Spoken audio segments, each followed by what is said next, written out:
संवरिया हो, भोले बाबा जोगिया हो राम।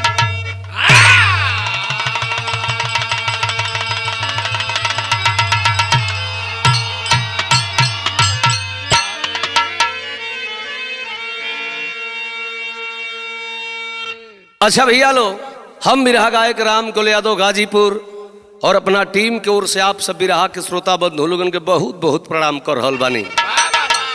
एक छई बिरहा रिकॉर्डिंग हो रहल बा केपीएल स्टूडियो संदहा सारनाथ वाराणसी में, जो ने स्टूडियो के गार्जियन बानी पूजनीय गुरु जी प्यारेलाल यादव कवि जी। यही स्टूडियो से बिरहा रिकॉर्डिंग हो रहल बा केपीएल स्टूडियो से। रौरा सभा के बीच में आंसू इंटरटेनमेंट के सौजन्य से बिरहा का रिकॉर्डिंग हो रहल बा। ये बिरहा आप सबके बीच में आंसू इंटरटेनमेंट चैनल पर सुनने के मिली, जो चैनल के गार्जियन बड़े पूजनीय हमारे बड़का भैया श्री राम जन्म यादव जी। स्टूडियो में बैठ के आनंद ले रहल बनी हमारे गुरुदेव प्यारलाल गुरु जी और महेंद्र पाल गुरु जी। एक ऐसन बिरहा बा, बड़ा दुखद घटना लखनऊ में घटल अग्निकांड, हताहत बहुत बच्चों की मौत हुई। बड़ा सुंदर भूमिका का भाव लिखल है डॉक्टर श्यामलाल कवि जी। कैसे गुरुदेव?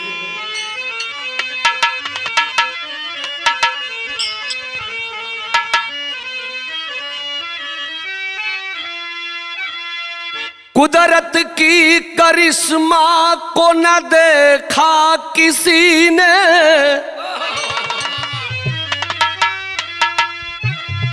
मानो कि जीवन को कुदरत बनाते,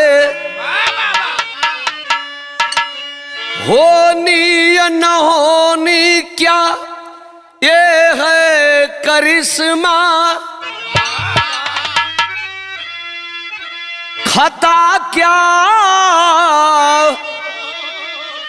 हुई बच्चे सपना सजाते,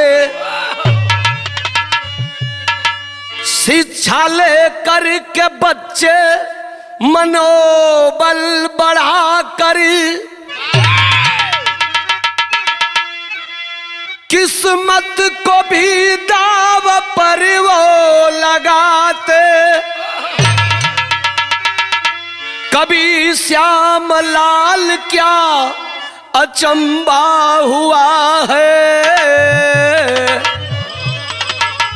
जान बुझ कर के मालिक जख्म क्यों दिलाते।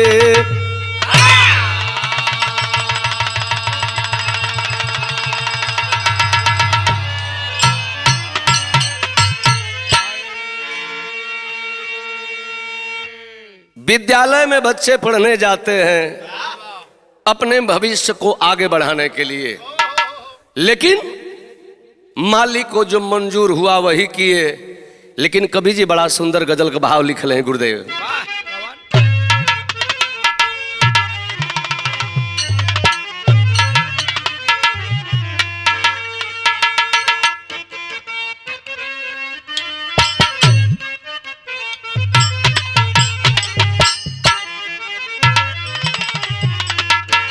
अरे केहू के रोवावल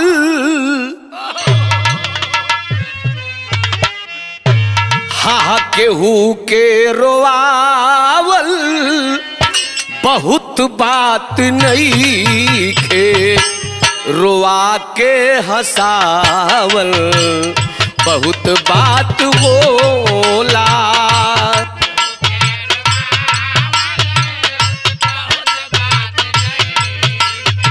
अरे रोवा के हंसावल बहुत बात होला।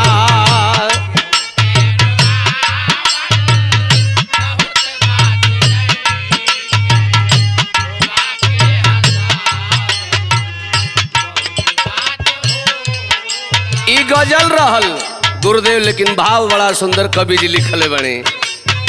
हर एक केहू के मुआवल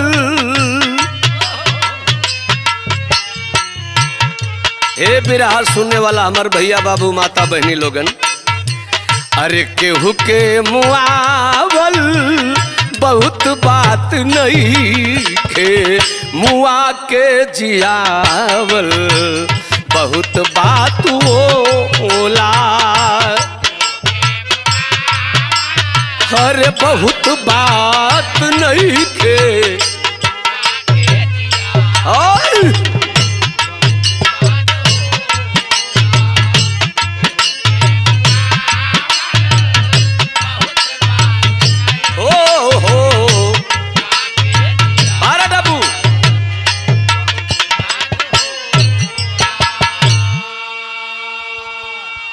ए भैया मार दे बोल बात नहीं खे, जमाना देखते बने लोग जेके चाहता हो के मार देता, लेकिन मर जाने के बाद उसे जिलाना मुश्किल हो जाएगा। ये बिरहा बा कैसन कहां से कहानी लहल गई, नजम कलाइन लगत गुरुदेव।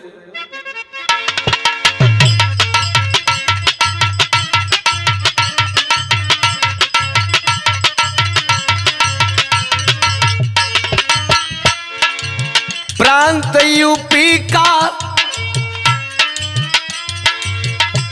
यूपी का लखनऊ राजधानी है, अग्नि कांड हुआ बन गई कहानी है।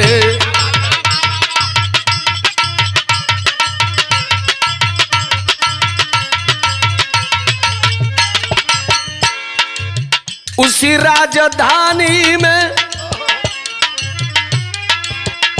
राजधानी में अलीगंज थाना है, पूर्णिया इलाके को सब जानता जमाना है।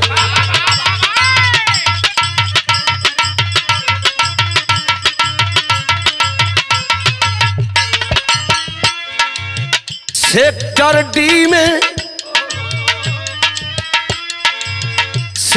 डी में कोचिंग सेंटर का आगाज रहा, पढ़ते बच्चे और अध्यापकों का राज रहा है।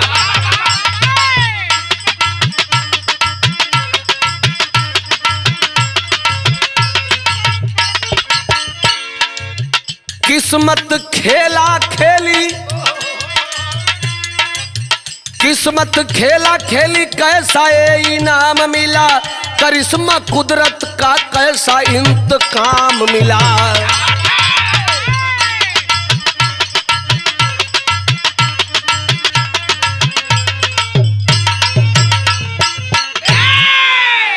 बात के समझ ले जाओ, उत्तर प्रदेश की राजधानी लखनऊ के अंतर्गत एक स्थान पड़ता है अलीगंज थाना, और उसी थाने के अंतर्गत सेक्टर डी में एक कोचिंग सेंटर है जहां बच्चे पढ़ते हैं। बड़ा सुंदर पढ़ाई होला, गार्जियन अपने बेटा बेटी को ले जाके एडमिशन करौले हुए, बच्चे पढ़ रहे हैं, समय बीत रहा है, लेकिन समय बीतल तब भई लका गुरुदेव यहाँ तनी सरंगा का भाव लगत बा।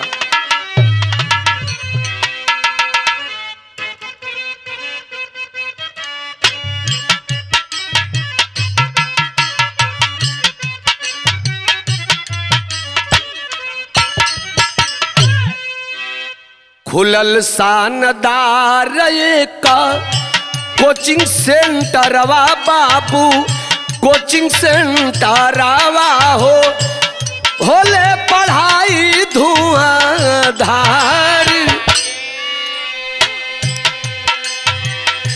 केहू नाही जानल अब विधि का विधनवा बाबू, विधि का विधनवा हो अजबे भइला चमत्कार जी। ए भैया बच्चे वहां पढ़ रहे हैं, लेकिन चमत्कार भइल का एक दिन यहाँ एक लाइन तर्ज लग गई।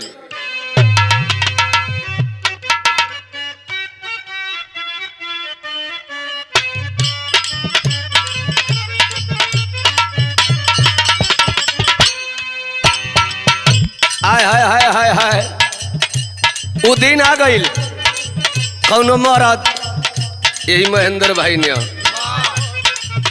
अपना बुढ़िया से कहते हे बरिखा पड़े लगल, बारिश होता, संडा तैयार हो गइल बा, आ चलो रोपनी करे के बा।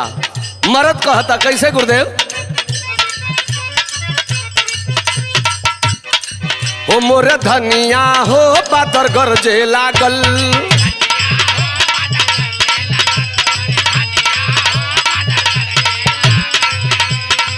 चल खेतवा में पानी बरसे लागल,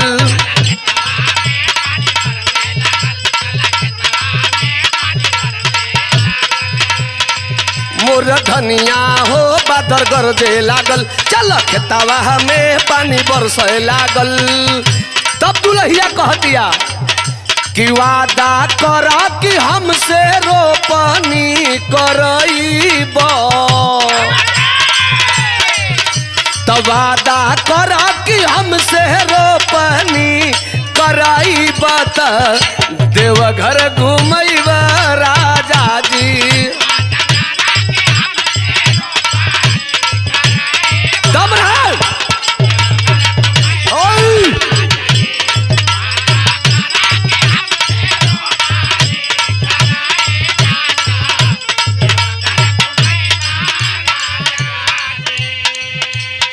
लेकिन वाह व्यवस्था क्या है वहां?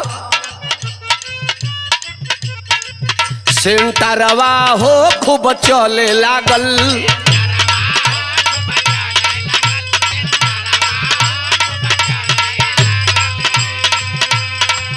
एडमिशन हो खूब बढ़े लागल,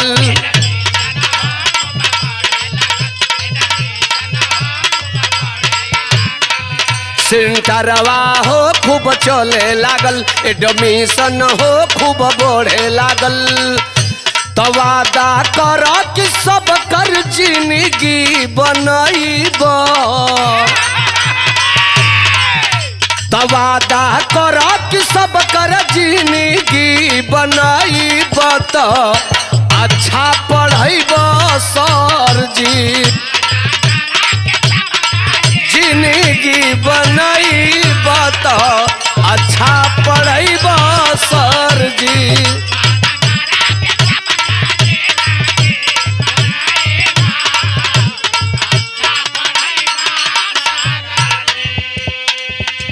गार्जियन भी खुश हैं, बच्चे बच्चियां भी खुश हैं। तब पढ़े लगल छात्र छात्रा बढ़ल खुशहाली,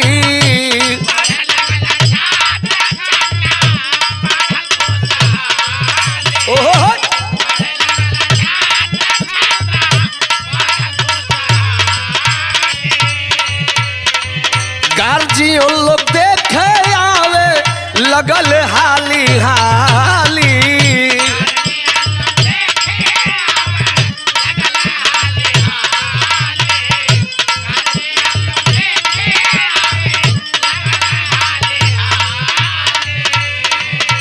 तब फीस के तनो लागी,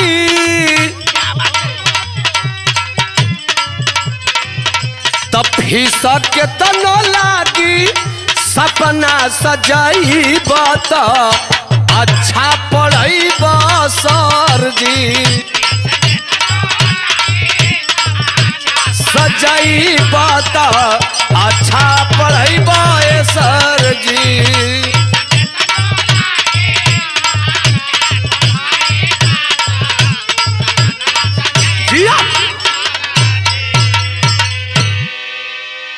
ए भैया गार्जियन भी खुश हैं, बच्चे भी खुश हैं, बड़ा नाम हो गया उस विद्यालय का, बड़ा लड़कन का अच्छा काम बढ़िया कहीं हुई तो लोगों की भीड़ लगती है। आखिर समय बीतत बा भैया, यहाँ देखिए भइल का तरह तन चेंज होता गुरुदेव।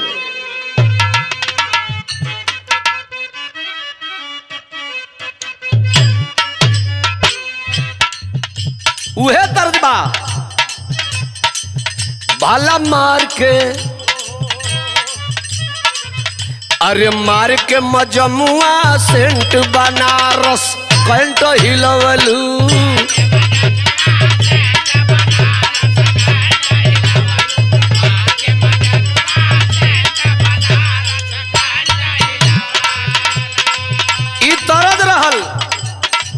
तरज बड़े ज्यादा ना रहे, ध्यान बिरहा के कहानी पर है। आखिर भइल का, अरे शिक्षा दीवा के अर्जेंट, भला शिक्षा दीवा के अर्जेंट, नसीबिया डिफेंट करावे, डिफेंट करावे।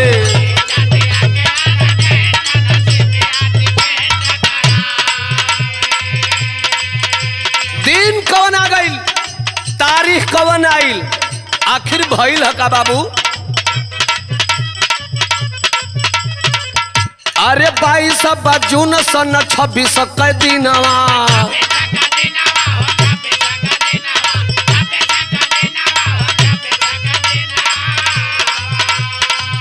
अरे सुचिता से शिक्षा लेते रहल सुगना,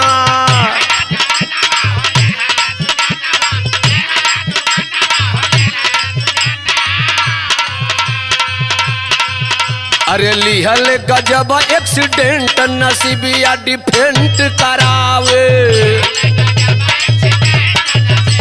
डिफेंट करावे।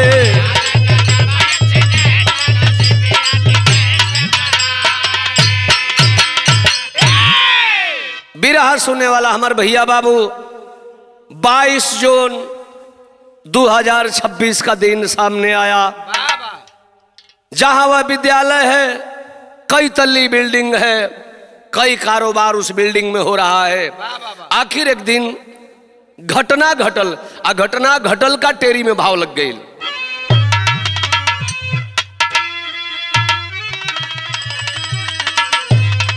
हरे विधनवा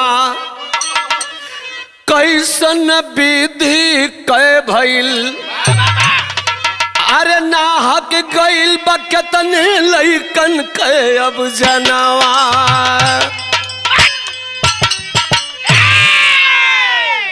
ए भैया, आखिर हुआ क्या? यहां कवि जी विदेशिया का भाव लिखले हैं।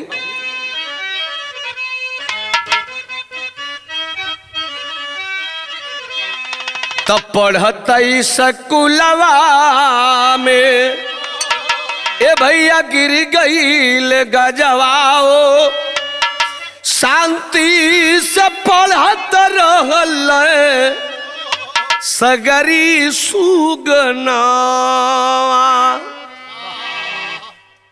एसी कंप्रेसर तब फट गईल लगावा हो, अरे अग्नि का ज्वाला धधकल मचल तूफाना,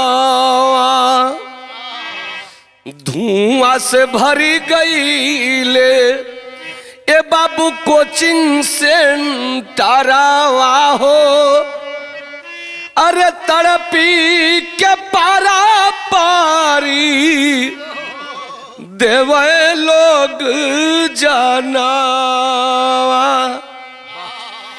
अग्नि वाली बात फैलल लखनऊ शहरिया में, अरे अगिया बुझावे अइले पुलिस के जवाना।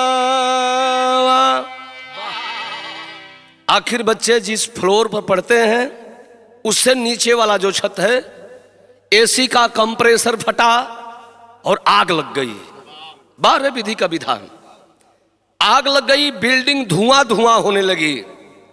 और यह देखिए आग के लपेट में ऑटोमेटिक दरवाजा लगा है रूम में, ऑटोमेटिक दरवाजा भी लॉक हो रहा है। बच्चे छटपटा रहे हैं उस विद्यालय में। आखिर भइल हका मास्टर या फिर एक तरज लगत है।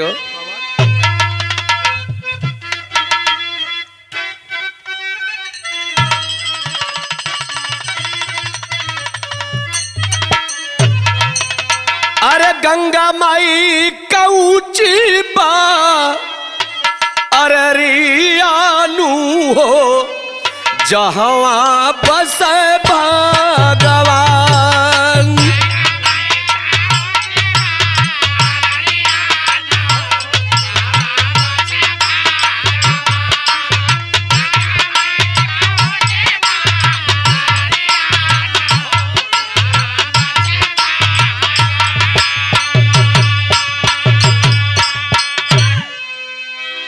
कुछ बच्चे शीशा फोड़ करके और छत से कूदे हैं।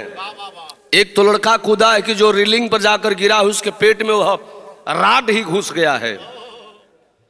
कुछ बच्चियां कूद गई हैं, कुछ बच्चे लैट्रिन बाथरूम में घुसे हैं और कुछ बच्चे धुआं के गूंज से रूम के ही अंदर अपने दम को तोड़ दिए हैं। दरवाजा ऑटोमेटिक लॉक है, खुल भी नहीं रहा है। शासन प्रशासन के लोग करते हैं क्या? अरे प्रशासन तोड़ले सेंटर के देवलियानु हो, सबई रोवैया सुधार। देवलियानु हो, सबई रोवैया सुधार।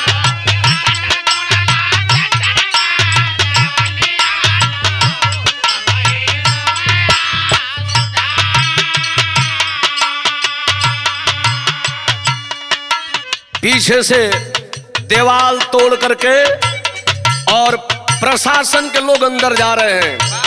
देखल का अरे तोड़ी के गईले देखल बचवन कलसिया।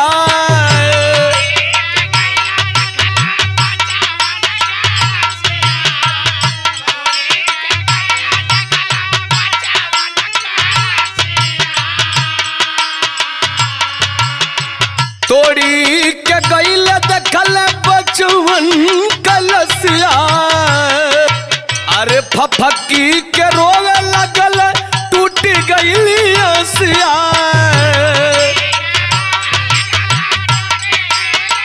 असिया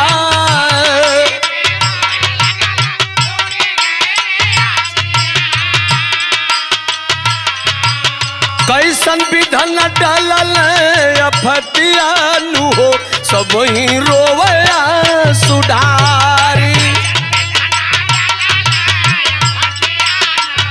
सब ही रोवया सुधार।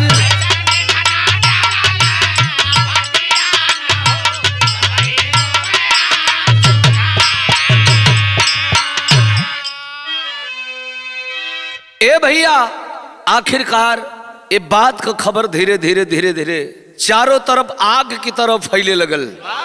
और जब बात फैले लगल तो जकरा जकरा घर का लड़का पढ़ताड़े, एक बच्चा तो सबसे पहले फोन किया अपने पापा को, पापा जल्दी आइए, आग लग गई है, धुआं धुआं हो गया है विद्यालय में। पापा बोले बेटा आ जाऊंगा, 1 घंटे में आ रहा हूं। लेकिन पापा गए तब तक वह बेटा इस दुनिया को छोड़ दिया था। क्या सपना सजा करके कोई माई बाप अपने बच्चे को विद्यालय भेजता है? किसकी कमी हुई, कहां से कमी हुई, कहां से चूक हुई? हताहत 15 बच्चे मारे गए, 15 बच्चे जल कर राख हो गए और 9 लोग घायल हैं। जकरा जकरा घरवाई खबरिया गई हो बाबू, छतिया पीट के माई बाबू दौड़ के गार्जियन लगावत हो विद्यालय पे बिरहा का आखिरी धुन बा।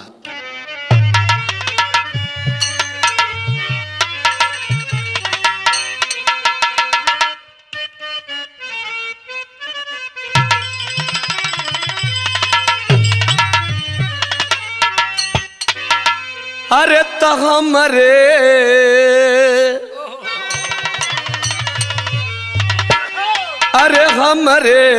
बगिया के पोसला सुगनवा, सुगनवा कहवा उड़ी गईले हो।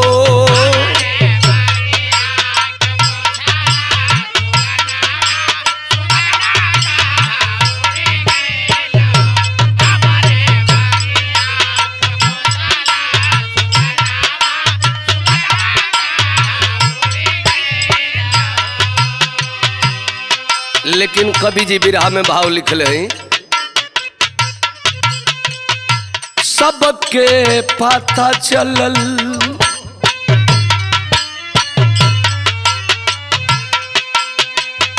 सबके पता चलल घटले घटनवा समनवा रोवत आई गईले हो।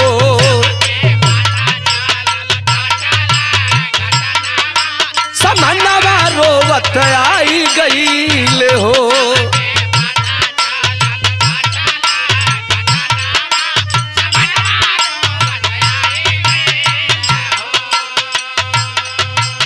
ए भैया जब लड़का जर लोग गई बा उठा उठा के लोग लेके एम्बुलेंस के द्वारा बच्चों की लाश को हॉस्पिटल पहुंचाया जा रहा है। अरे एम्बुलेंस से लाश जब गई अस्पतालवा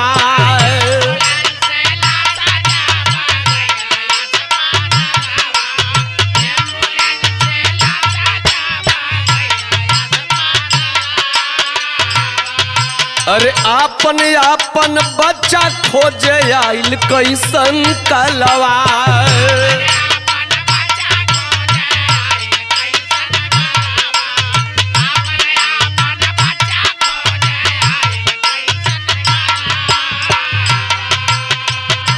भैली के तना बेहोश मयनवा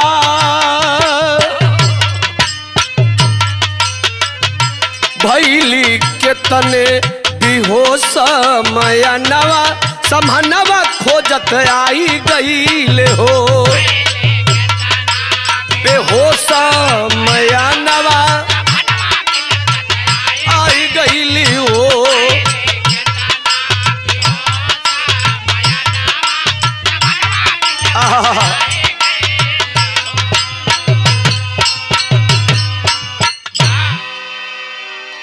ए भैया हॉस्पिटल में 15 लोगों की लाश सुलाई गई है। लाश ऐसे जर गई बा जैसे लगता कि केहू मुआई के जराई के सुतौले है। चेहरा पहचान में नहीं खियावत, लोग चीन्ह नहीं के पावत कि कौन हमार बेटा है कौन दूसरा का बेटा है। अल्लाह का भाव लगत है गुरुदेव।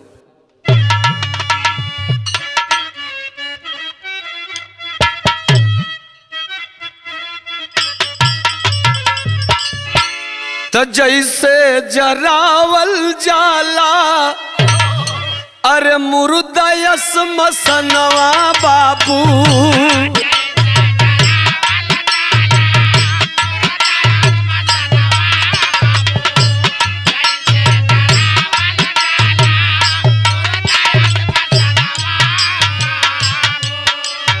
अरे वैसे आप बचवा केहू से नहीं हो चिन्हा।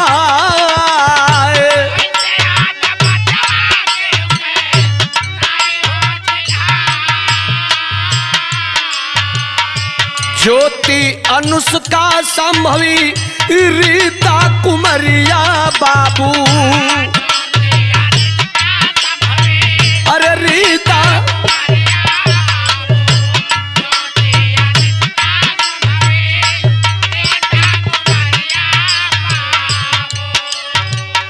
अब्दुल रहमान सलम गईल मिटा।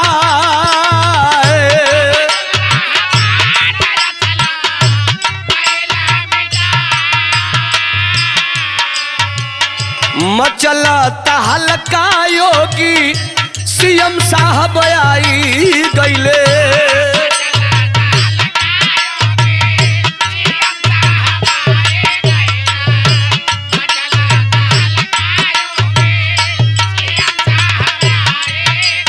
अरे पूरा अधिकारी नेता सब ही गईले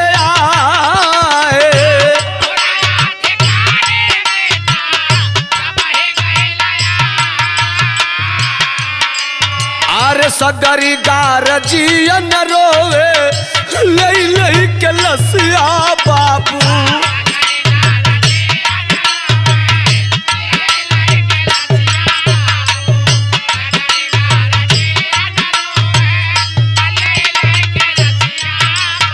अरे बचवा का सपना हमरो गइल हो रहा।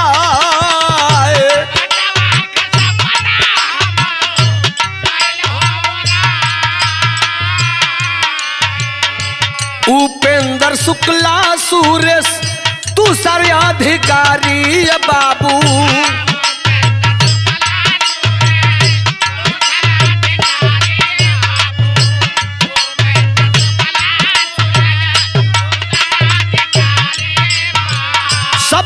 पहिल गई हो पुलिस से धरा।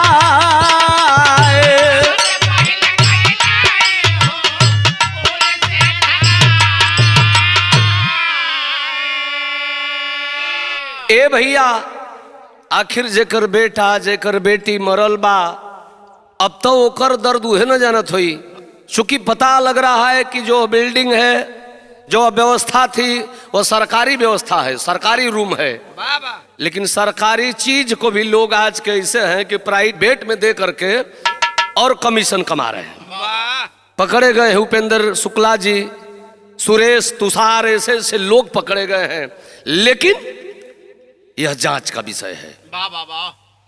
वास्तविक घटना कैसे घटी, कौन घटवाया, कैसे, कुछ ना कुछ तो इसमें गड़बड़ी जरूर है। अब यह व्यवस्था दी जाएगी सीबीआई के हाथ में। हमारे बिरहा का आखिरी लाइन बा खड़ी में बतावल गई।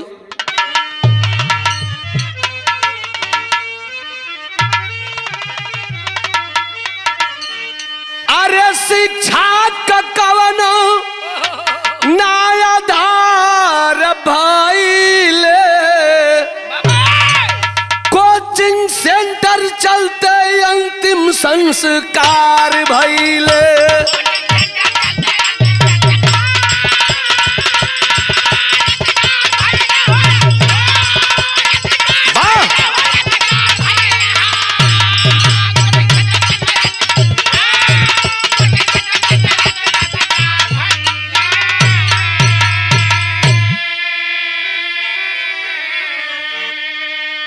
कवि जी लिखल बने अंतरा में कि अरे अग्निकांड घटना सीबीआई के सौंपाई, दोषी जे ही मिली हो जेली में जाई।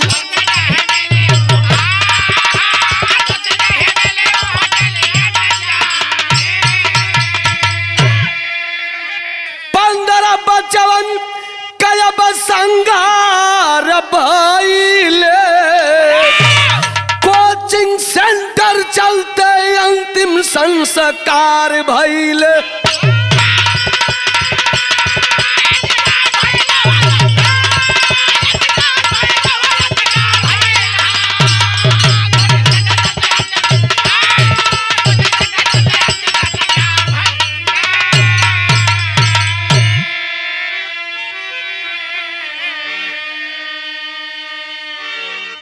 उस घटना में, उस हादसा में जितने बच्चे मर गए, हम भगवान से निवेदन करते हैं कि हे प्रभु उन लोगों की आत्मा को अपने चरणों में उचित स्थान देना और परिवार के लोगों को दुख सहने की क्षमता प्रदान कराना, और जितने लोग घायल हैं स्वस्थ होकर के जल्द ही अपने घर चले जाएं।